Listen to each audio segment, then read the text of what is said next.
बिस्मिल्लाहिर्रहमानिर्रहीम। अस्सलामुअलैकुम मुअज़्ज़ज़ दोस्तों, मेरी दुआ है कि अल्लाह ताला आपको अपने हिफ्ज़ व अमान में रखे। चलते हैं आज की वीडियो की तरफ।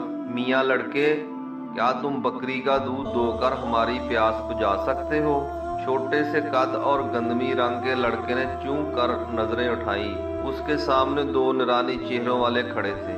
उसने फौरन कहा, ये बकरियां मेरी नहीं हैं। अकबा बिन अबी माद जो मक्का के मशहूर मुशरिक थे, उनकी हैं। मैं तो सिर्फ चरवाहा हूँ। उसकी इजाज़त के बगैर मैं आपको दूध नहीं पिला सकता।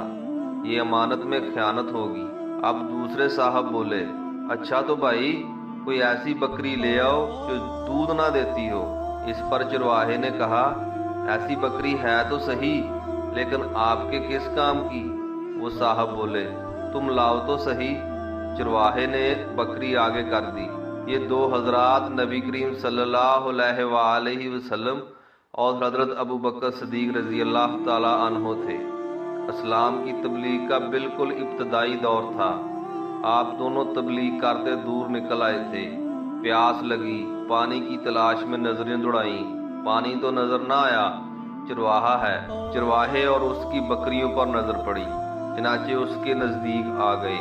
अब चरवाहा हैरान था कि ये इस बकरी का क्या करेंगे जिसने आज तक दूध नहीं दिया। उसने देखा, इन साहब ने बकरी के थनों पर हाथ फेरा और दुआ की। देखते ही देखते थन जो खुश्क थे वो दूध से भर गए। अब हजरत अबू बकर सिद्दीक रजी अल्लाह ताला अन्हो बकरी का दूध दोने लगे। इतना दूध जमा हो गया कि तीनों ने खूब सैर होकर पिया। इसके बाद नबी करीम सल्लल्लाहु अलैहि वसल्लम ने दुआ की। बकरी के थन अपनी पहली हालत में आ गए। नौजवान पहले ही कुछ कम हैरतज़दा नहीं था, ये देखकर और हैरान हो गया। मक्का में इस्लाम की दावत की बात इनके कानों में भी पड़ चुकी थी। समझ गया कि ये वही हैं। दूध वाला मौजज़ा देखकर वो खुद पर काबू न रख सका। इस वक्त तो खामोश रहा। शहर वापस जाकर नबी करीम सल्लल्लाहु अलैहि वसल्लम की खिदमत में हाजिर होकर बोला, ऐ अल्लाह के रसूल, मुझे भी अपनी जमात में शरीक कर लीजिए। नबी करीम सल्लल्लाहु अलैहि वसल्लम चरवाहे को देखकर मुस्कुराए। उसकी ईमानदारी पहले ही देख चुके थे। उसे कलमा पढ़वाया, सर पर मोहब्बत से हाथ फेरा और फरमाया, तुम तलीम याफ्ता लड़के हो। ये खुशकिस्मत नौजवान हजरत अब्दुल्ला बिन मसूद रजी अल्लाह ताला अन्हो थे। बनु खज़फ की एक शाख से तल्लक रखते थे।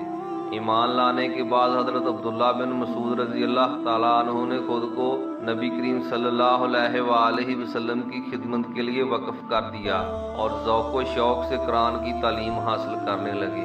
इस वक्त तक सिर्फ चंद अफराद ही ईमान की दौलत से माला माल हुए थे।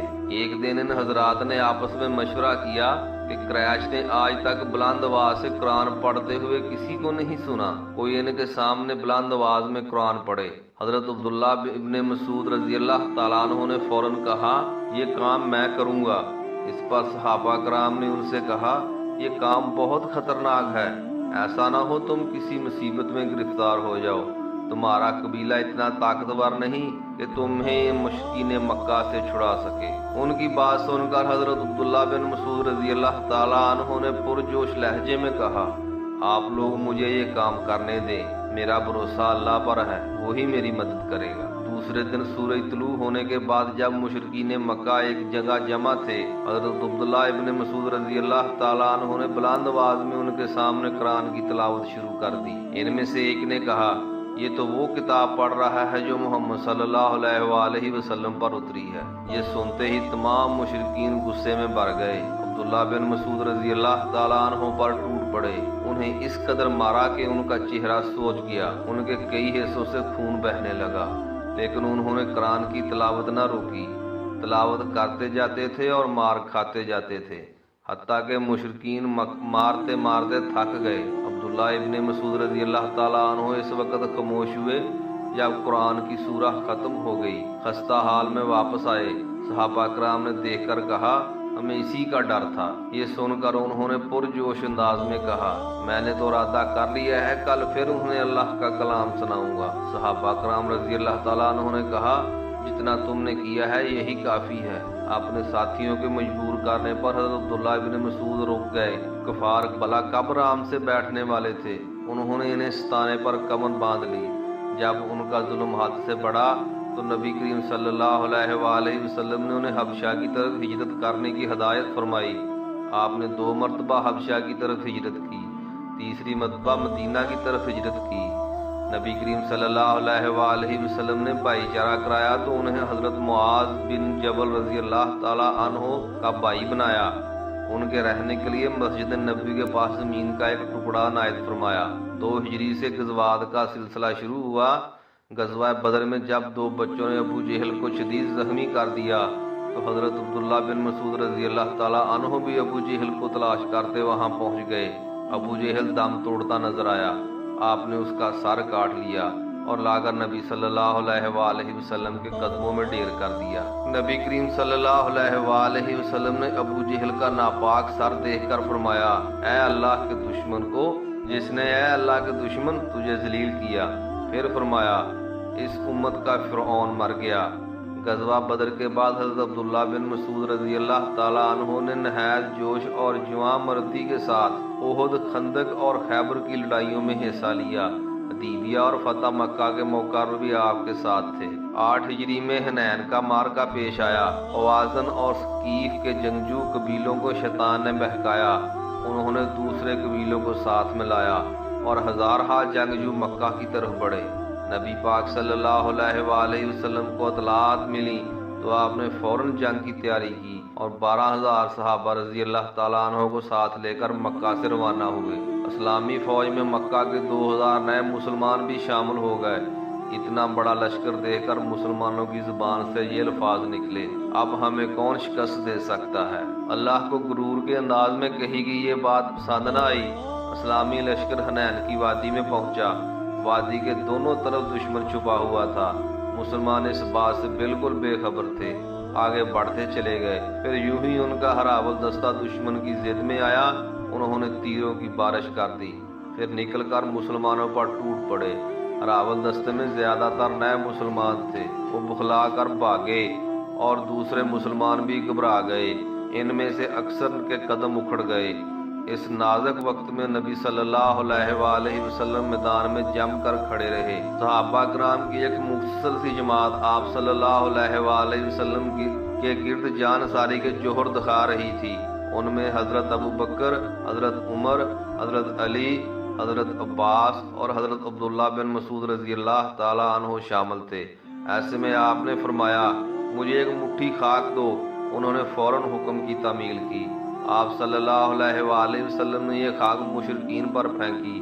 اللہ نے ان کی آنکھ غبار آلود کر دی، ساتھ ہی تمام مسلمان پلٹ پڑے اور کفار پر زبردست حملہ کر دیا۔ مشرکین نے بری طرح شکست کھائی، اپنے بے شمار مقتولین اور زخمی میدان میں چھوڑ کر بھاگ گئے۔ نبی کریم صلی اللہ علیہ وآلہ وسلم کی وفات کے بعد جب حضرت عبداللہ بن مسعود رضی اللہ تعالیٰ عنہ نے حضرت عمر رضی اللہ تعالیٰ عنہ کے دور میں یرموک کی لڑائی میں حصہ لیا، واپس آئے تو عمر رضی اللہ تعالیٰ عنہ نے کوفے کا قاضی مقرر کیا۔ وہاں کا بیت المال اور دینی تعلیم کا شعبہ بھی آپ کے سپرد کر دیا۔ 10 سال تک قاضی رہے۔ حضرت عثمان رضی اللہ تعالیٰ عنہ کے زمانے میں اس عہدے سے فارغ ہوئے، حج کے لیے قافلے کے ساتھ روانہ ہوئے۔ راستے میں ایک مقام ضبطہ سے گزرے، وہاں ایک خاتون بیٹھی نظر آئی۔ اس نے ان مسلمانوں کو پکارا، معلوم ہوا وہ حضرت ابو ذر غفاری رضی اللہ تعالیٰ عنہ کی زوجہ ہیں اور حضرت ابو ذر غفاری رضی اللہ تعالیٰ عنہ کا آخری وقت ہے۔ وہ اس جگہ تنہا رہتے تھے۔ سب فوراً ان کے پاس پہنچے۔ حضرت ابو ذر غفاری رضی اللہ تعالیٰ عنہ کو سلام کیا۔ انہوں نے سلام کا جواب دیا، اپنے کفن دفن کے بارے میں ہدایات دی اور انتقال کر گئے۔ حضرت عبداللہ بن مسعود رضی اللہ تعالیٰ عنہ نے ان کی نماز جنازہ پڑھائی۔ سب نے مل کر انہیں سپرد خاک کیا اور حج کے لیے روانہ ہو گئے۔ حج سے واپسی کے بعد آپ نے 32 ہجری میں انتقال کیا۔ اس وقت آپ کی عمر 60 سال سے کچھ زیادہ تھی۔ نماز جنازہ حضرت عثمان رضی اللہ تعالیٰ عنہ میں پڑھائی۔ دوستو، کیسی لگی ہے میری ویڈیو؟ امید ہے کہ آپ کو پسند آئی ہوگی، تو میرے لیے دعا کیجیے گا۔ اللہ تعالیٰ آپ کو اپنے حفظ و امان میں رکھے۔ والسلام علیکم رحمۃ اللہ وبرکاتہ۔